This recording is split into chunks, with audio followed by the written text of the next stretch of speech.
जिस प्रकार हमारे जीवन में 4 काल चक्र हैं, सतयुग, त्रेता युग, द्वापर युग और अंतिम कलयुग, उसी प्रकार भारत देश में 4 धाम हैं, जिसमें बद्रीनाथ धाम सतयुग में स्थापित किया गया था, रामेश्वर धाम त्रेता युग में स्थापित किया गया था और उसी तरह द्वारिका धाम द्वापर युग में और अंतिम कलयुग का धाम है जगन्नाथपुरी धाम। और मजेदार बात यह भी है कि इन सभी धामों की स्थापना भगवान विष्णु के अवतारों ने की है और इसका पूरा सबूत हमें भविष्य मालिका में मिलता है। तो आज की इस खास वीडियो में हम आप सभी को भविष्य मालिका में मिले जगन्नाथपुरी धाम के राज के बारे में बताएंगे। तो शुरुआत करते हैं हम आज की इस खास वीडियो की। पहले हम जानते हैं नाथों के नाथ जगन्नाथ धाम के बारे में। नगरी उड़ीसा के पुरी में विराजमान है जगन्नाथ धाम मंदिर। विश्व का सबसे प्रसिद्ध यह मंदिर भगवान विष्णु के अवतार भगवान कृष्ण को समर्पित है, जिसके दर्शन करने के लिए लोग दूर दूर से आते हैं। लेकिन जिस जगन्नाथ धाम को हम आज के समय में जानते हैं वह पहले ऐसा बिल्कुल भी नहीं था। इससे पहले जगन्नाथ मंदिर पर 18 बार से ज्यादा हमले हुए हैं, जिसमें आक्रमणकारियों का एक ही मकसद होता था, या तो मंदिर को तोड़ दिया जाए या फिर मंदिर में रखा सारा कीमती खजाना चुरा लिया जाए। कई आक्रमण ऐसे भी हुए जिसमें प्रभु जगन्नाथ जी को मंदिर से बाहर छुपकर रहना पड़ा हो। इन सभी हमलों के पीछे मुगलों और अंग्रेजों का बहुत बड़ा हाथ रहा है।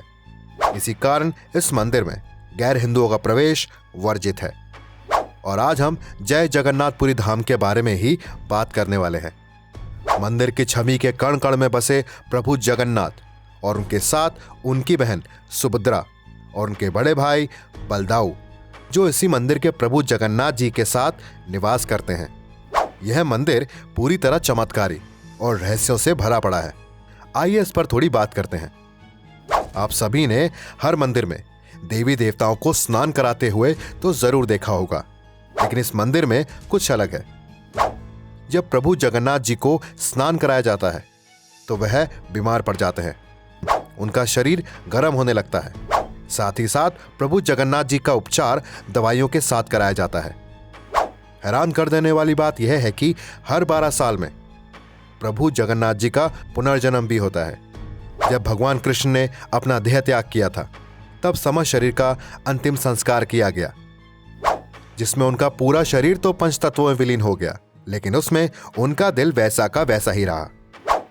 अग्निदेह में नष्ट होकर भी उनका दिल किसी जीवित मानव की तरह धड़क रहा था। कई सालों बाद भगवान श्री कृष्ण का दिल भगवान श्री कृष्ण के भक्त राजा इंद्रदेव को एक लट्ठे के रूप में मिला। उसके बाद उन्होंने इस लट्ठे को प्रभु जगन्नाथ जी की मूर्ति में स्थापित करवा दिया। हर 12 साल में प्रभु जगन्नाथ जी के साथ उनके भाई और उनके बहन के काठ की मूर्ति को बदला जाता है। जब काठ की मूर्ति बनकर तैयार हो जाती है तब रात के समय पूरे शहर की बिजली को काट दिया जाता है और पूरे मंदिर के परिसर को सीआरपीएफ की मदद से घेर लिया जाता है, जिससे कोई भी अंदर ना जा सके। उसके बाद पुजारी की आंखों पर पट्टी बांधी जाती है, उनके हाथों में मोटे मोटे दस्ताने बनाए जाते हैं। फिर वह काठ की मूर्ति से उस हृदय को निकालते हैं और नई बनी हुई प्रभु जगन्नाथ जी की काठ की मूर्ति में डाल देते हैं। पंडित के पूछे जाने पर बताया जाता है कि जो भी वह चीज हाथ में लेते हैं वह थोड़ी भारी चीज होती है, जिसे हिलता हुआ महसूस किया जा सकता है। प्रभु जगन्नाथ जी के धाम में चमत्कारों की कोई कमी नहीं। इस मंदिर में प्रभु जगन्नाथ जी अपने भक्तों को भविष्य में होने वाली आपदाओं और महामारियों का संकेत भी देते हैं, और यह सब उल्लेख हमें भविष्य मालिका में देखने को भी मिल जाता है। पहले हम सभी के लिए जानना जरूरी है कि भविष्य मालिका कोई ग्रंथ नहीं बल्कि ग्रंथों की माला है। और एक सबसे विशेष बात तो हम सभी को जानना बहुत जरूरी है कि भविष्यवाणी अंकों और ग्रह संयोग के संकेत के आधार पर बताई और लिखी जाती है, जिन्हें डिकोड करके भी समझा जा सकता है। और भविष्यवाणी को सटीक तरीके से डिकोड कर पाना सबके बस की बात नहीं। भविष्य मालिका की शुरुआत लगभग 600 साल पहले हुई थी। उड़ीसा के जगन्नाथपुरी धाम में हुई थी मालिका की शुरुआत। 16वीं सदी के मंगल पक्ष एकादशी पर संत अच्युतानंद दास जी का जन्म हुआ था। संत अच्युतादास जी को अपनी योगिक क्रियाओं के लिए काफी सिद्धियां प्राप्त थी। उस समय उड़ीसा में उनके काफी चर्चे थे। साथ ही साथ उड़ीसा के लोग उन्हें एक अच्छा सिद्ध योगी मानते थे। उन्होंने अपने समय पर 4 और योगियों के साथ मिलकर एक महान ग्रंथ की योजना की थी, जिसको आज हम सभी भविष्य मालिका के नाम से जानते हैं। ग्रंथ में बताई गई अभी तक सभी बातें सच हुई हैं, और इन्हीं बातों की सच्चाई को माने तो जिस कलयुग की उम्र 4,32,000 साल थी, वह तेजी से बढ़ते पाप और अधर्म के कारण 5,000 साल का ही रह गया है। अगर और ग्रंथ की बात की जाए तो भगवान काल्की का जन्म बढ़ते पाप और अधर्म के कारण होगा, जो कि उत्तर प्रदेश के शंभल नामक गांव में होगा। लेकिन अगर हम आप सभी को कहें कि भविष्य मालिका हमें यह बताती है कि भगवान काल्की का जन्म पहले ही हो गया है, तो क्या आप सभी यकीन करेंगे? यही कारण है कि भविष्यवाणी को डिकोड करना कितना जरूरी है। अगर विनाश और युग परिवर्तन की बात की जाए तो भविष्य मालिका हमें यह बताती है कि पूरे राजघराने में पुरुषोत्तम देवराज के बाद कोई भी भविष्य में उनका राजा नहीं बचेगा, क्योंकि उनकी सिर्फ एक ही बेटी होगी, और उनकी मृत्यु के बाद यह सब विनाश और युग परिवर्तन की शुरुआत होगी। और आज के समय में पुरी राजा का कोई भी बेटा नहीं है, सिर्फ एक बेटी है, और पुरुषोत्तम देवरा की उम्र अब लगभग 70 साल की है। यह सब संकेत देता है कि युग परिवर्तन की शुरुआत हो चुकी है। हम सभी को लगता है कि भगवान काल्की हमारी रक्षा बस भौतिक रूप में आकर कर सकते हैं, और वही आकर युग परिवर्तन की शुरुआत करेंगे।